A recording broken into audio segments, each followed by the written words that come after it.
So మనిషికి ప్రధానంగా కావాల్సింది ఉండడానికి ఇల్లు కావాలి, తినడానికి తిండి కావాలి.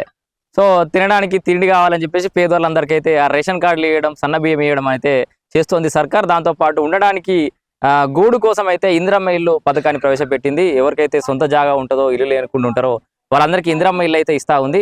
సో ఇక్కడ ఇందిరమ్మ లబ్ధిదారులు ఇంకా కొంతమంది కూడా ఉన్నారు. వాళ్ళని అడిగి మరిన్ని వివరాలు తెలుసుకుందాం. తమ్ముడు ఏం పేరు? రాజు. సో ఇందిరమ్మ ఇల్లు వచ్చిందా మీకు? వచ్చింది. ఎట్లా అనిపిస్తుంది? మంచిగా అనిపిస్తుంది. మంచిగా అనిపిస్తుందా? మరి రేవంత్ రెడ్డి ఫోటోనే ఉన్నది కదా క్రికెట్ ఆడతావా? ఆడతాం.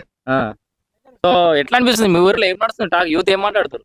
ప్రజెంట్ అయితే ఇళ్ళ గురించి టాక్ నడుస్తుంది. ఇళ్ళ గురించి కానీ ఇప్పుడు కొత్త సర్కార్ గురించి ఏమనుకుంటారు యూత్ అంతా? అదే పథకాలు అయితే వస్తున్నాయి కదా అన్ని. పర్వాలేదు అంటారా? పర్వాలేదు అంటారు. మీ ఏరియాలో బాగా టీఆర్ఎస్ ఉంటుంది అది అంటారు కదా. అప్పుడు ఉండే కానీ ఇప్పుడు జర పథకాలు వచ్చినప్పుడు మారుతుందా? సో సిద్దిపేట ఏరియా కూడా మొత్తం మారుతుంది అన్నట్టు. మారుతుంది. దాంట్లో ముచ్చటేం లేదు. యూత్ కూడా అదే మాట్లాడుకుంటారు. అదే మాట్లాడుతారు. వస్తున్నాయి కదా పథకాలు వస్తున్నాయి కదా, మారుతుంది. ఇప్పుడు కాంగ్రెస్ సర్కార్ మొత్తానికి పాతకపోతున్నట్టు అంతే. గాడిలో పడ్డదా? లెక్కన పడ్డది. యూత్ కూడా మాట్లాడుకుంటారు అట్లా మాట్లాడుకుంటారు.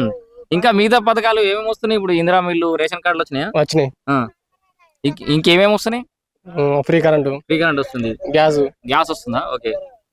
మన రైతు భరోసా పడ్డదా? వ్యవసాయం ఉందా మీకు? ఎన్ని ఎకరాలు ఉంది?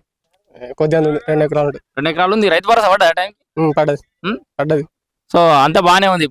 అన్ని వస్తున్నాయి. అయితే అన్ని వస్తున్నాయి.